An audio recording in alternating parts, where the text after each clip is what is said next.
pero durog ang puso.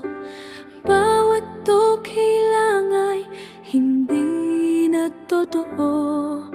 Tahimik na luha sa bawat gabi. Tanong sa sarili, kakayanin ko pa ba ito?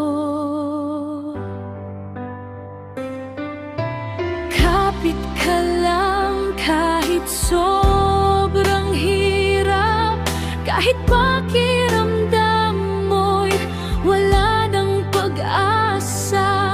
Itaas mo sa Diyos lahat ng sakit at bigat. Siya ang sandigan sa gitna ng